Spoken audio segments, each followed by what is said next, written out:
44. Alexa, it's hot here. Ernesto's not our concern, right? Right. No tropical worries for us, but it is a weather impact alert day for the sweltering heat that we will be seeing again today. It might feel even hotter than yesterday since it is going to be so humid. So our humidity is on the rise.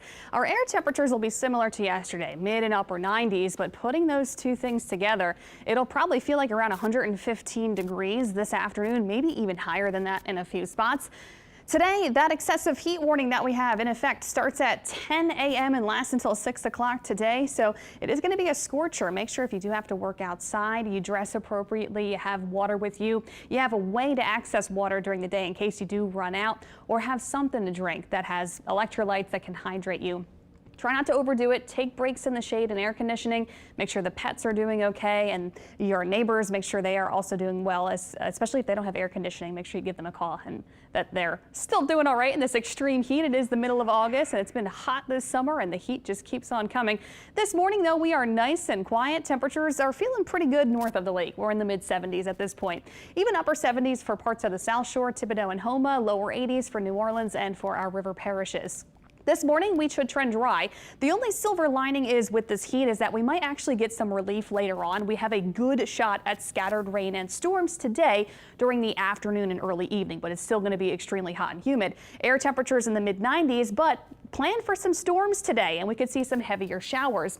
Again, we do have an excessive heat warning in effect from 10 a.m. to 6 p.m. because that heat index can climb to 115 degrees or higher. So it is important if you do plan to be outside today or if you have to work outside all day, you know the difference between heat exhaustion and heat stroke.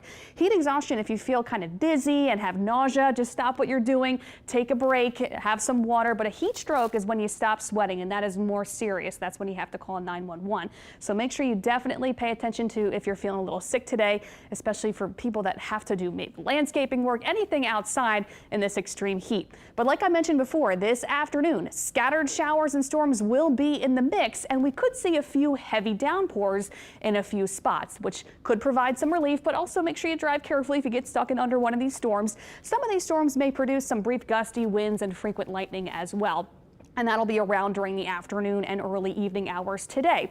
Overnight, we should be mostly dry, maybe a passing shower or storm. And then tomorrow, it's still going to be really hot and humid, but I think we'll still have a few showers and storms around on our Friday. Still hit or miss variety tomorrow, but I think cooling showers will at least be with us today and tomorrow. As high pressure starts to shift off a little bit to the west, there's a lot of moisture around. We've got some upper disturbances that'll prompt the showers and storms today and tomorrow. But then we get into this weekend, this front starts to work down, and then next week, it actually may turn less humid. So that's something to look forward to, but it's still going to be really hot. But by next Tuesday and Wednesday, it should be less muggy. However, check out our air temperatures. Every day will be in the mid to upper 90s from today through next Wednesday. So even it will feel a little bit less humid next week. Still not going to be a huge relief. But today and tomorrow, best chance for scattered showers and storms. Could see a few spotty storms around this weekend, but lower rain chances expected. And then with that drier air moving in next week, no rain in the forecast by next Tuesday, Wednesday. Quickly talking about the tropics, this is Hurricane Ernesto. Still expected to move to the north and will be passing by Bermuda this weekend as a strong hurricane category 2 storm expected for them. And that will continue on that northerly track out in the open Atlantic. Here's our 7-day forecast. It's going to be a scorcher today. Make sure you take care of yourself and plan for some storms this afternoon.